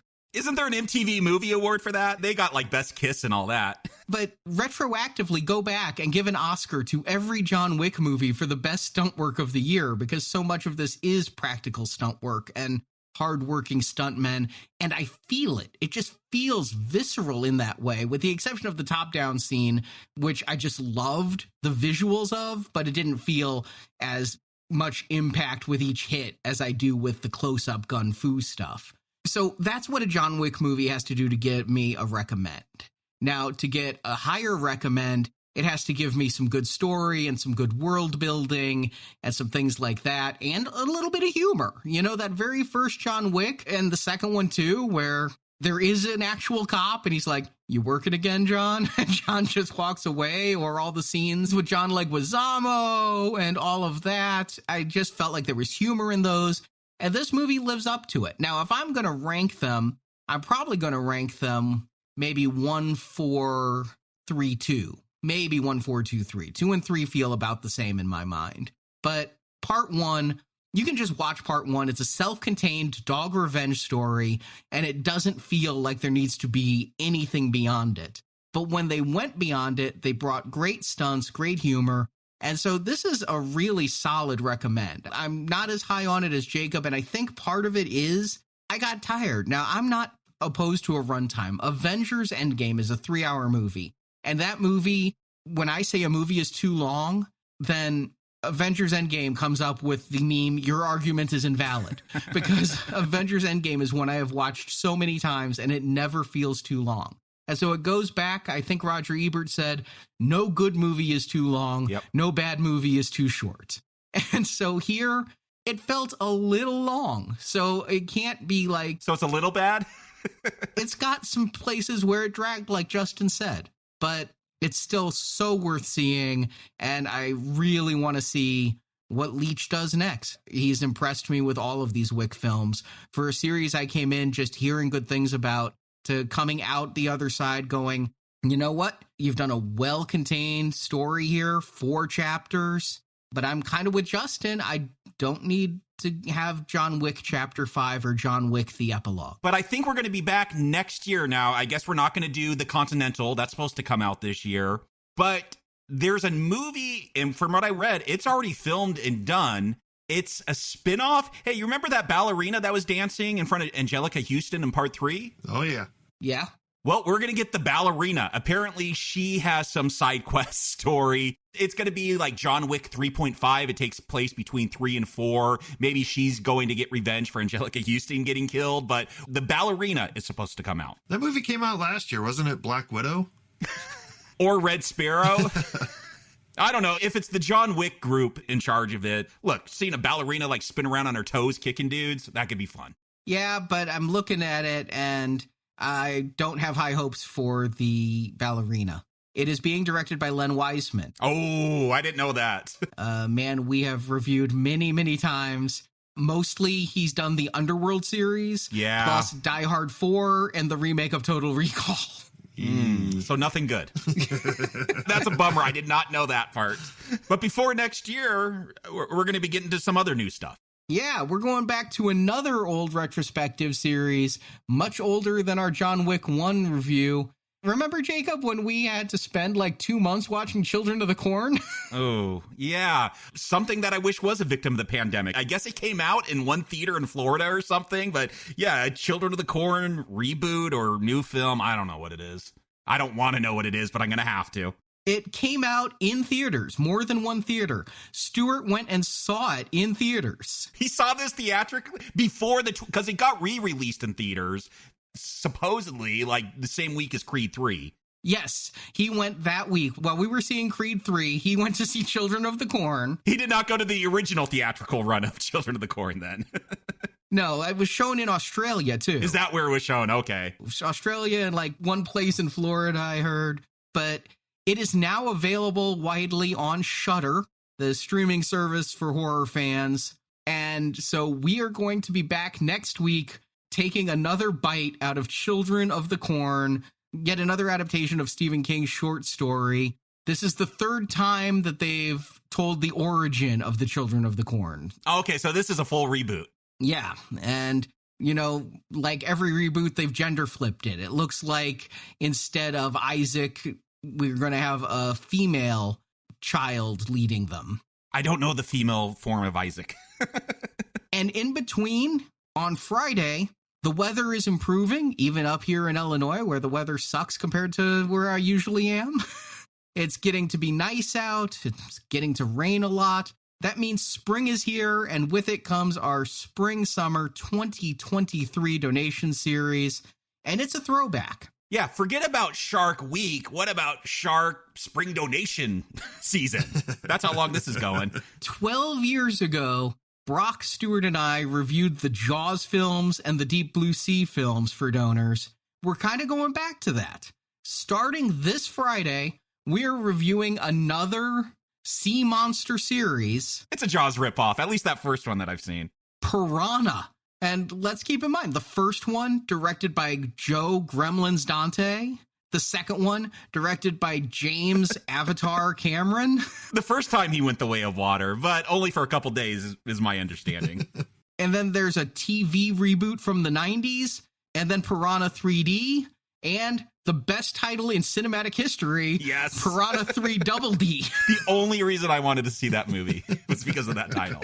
So that is our silver level donation for a donation of $10 or more through PayPal, on Podbean, or on Patreon. the monthly donations through Podbean and Patreon, or $10 to us through PayPal. If you do $25 or more at the gold level, as Jacob indicated, we're going to have 7 Shark Weeks. Just to let our listeners know, this one's kind of like our Summer of 89 or Sci-Fi of 86. Some of these have sequels. We're not doing all the sequels, though. No, what Stuart refers to this as is the best shark movies of the past 20 years, of the new millennium. So there's Open Water. We'll talk about the sequels in that review, but it's just a review of the original Open Water. Then The Reef. Again, we're just reviewing the original, but as we do, like, with House or Honey, I Shrunk the Kids. Yeah, those movies, good callbacks, Jacob. I was struggling a little. We'll talk about the sequels in the original one, but we're not going to do full reviews. Then we're doing a one-off of The Shallows. And then some movies we will be doing sequels to, 47 Meters Down, 1 and 2. And then this is all building up to The Meg 2, coming out late this summer. We'll be reviewing The Meg Part 1 and Part 2. The biggest shark. Yeah, so a whole lot of fish-eating people for our donors at the silver and gold level. And Platinum, though, the Shark Week's over. Going a different direction. For Platinum, The Expendables 4 is coming out. And so you're going to get 4 movies for the Platinum level of $35 or more through a PayPal donation. It'll be fun to hear what actors are so expendable they just stop showing up for the sequels. As I understand, most of them stopped showing up for Part 4, and it's a Jason Statham film. Oh, I don't even know about Part 4, but yeah. Mickey Rourke, he's out after 1. I was going to say, it sounds like Statham is the linchpin in this donation series. Yeah, that's true. He is the star of The Meg as well. So that is our donation drive. It is starting this Friday, so we hope you can support our show, and the shows we do every Tuesday, the totally free Tuesdays, are 100% dependent upon donors like you who support our show and get all of these bonus podcasts. And there are going to be a couple higher levels. Indiana Jones is being pulled out of the vault because Indiana Jones 5. He's got to crank that dial of destiny. The quest for a good ending to the series. That's coming out. And Evil Dead got pushed, so Evil Dead is still available at a higher level. So you can find all the details at nowplayingpodcast.com/donate. So thank you in advance for your support of our show. Thank you to everyone who's ever supported Now Playing and allowed us to do this show that we all have such a passion for and so much enjoyment doing. We'll be back next week with Children of the Corn as I talk about passion. Until next time, no more guns, John. No more bullets.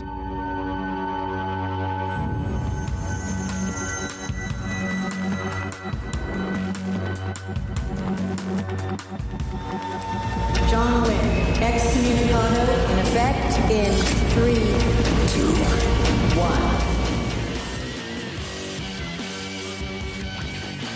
Thank you for listening to this episode of Now Playing's John Wick Retrospective Series. We hope you've enjoyed the show. Well played, old friend. For more movie review podcasts, visit the NowPlayingPodcast.com archives. There you'll find hundreds of film reviews, including Die Hard, the Jason Bourne series, Constantine, Kingsman, Machete, the Marvel Comics movies, and more. And come back each week for another new movie review. You got out once. You dipped so much as a pinky back into this pond. You may well find something reaches out and drags you back into its depths. Now Playing relies on listener support to keep operating. Let's go to the vault. We have released over 150 donation podcasts through our Podbean page. Available there are series like The Matrix, the Quentin Tarantino films, Planet of the Apes, Jurassic Park, Aliens, and much more. Links to our Podbean page are available from NowPlayingPodcast.com. I need to go help. After this, we are less than even. You can also join our Podbean crowdfunding campaign to help our show grow. Patrons of $10 or more get a new exclusive movie review every month, plus even more perks, including one where you can pick a movie for our host to review. Find the details on our website. You have no idea what's coming to you. Also at nowplayingpodcast.com/book, you can order Now Playing's film review collection, Underrated Movies We Recommend. This book has 125 reviews about films you probably haven't seen, but you should. Oh, and remember, you owe me. You don't want me owing you. You can also follow Now Playing on Facebook and Twitter. There, the hosts post new episode announcements, movie reviews, and contests where you can win movies and soundtracks. Tell me, Mr. Wick, is this a formal event or a social affair?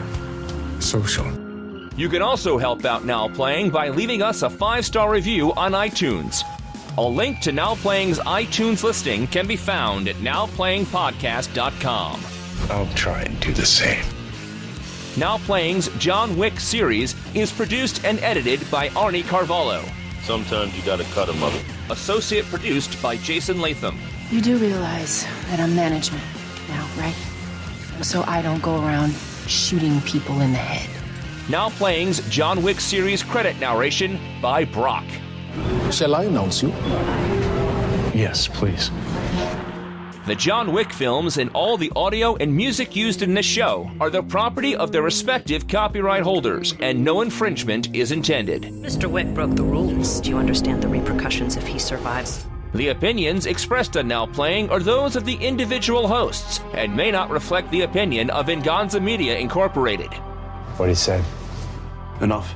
Now Playing is a Venganza Media production, copyright 2023, and no part of this show may be reproduced, repurposed, or redistributed without the written permission of Venganza Media Incorporated.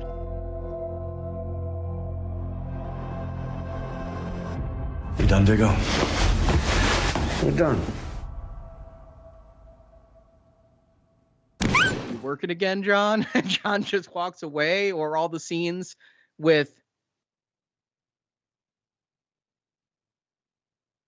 who's the guy who was in The Happening and Super Mario Brothers?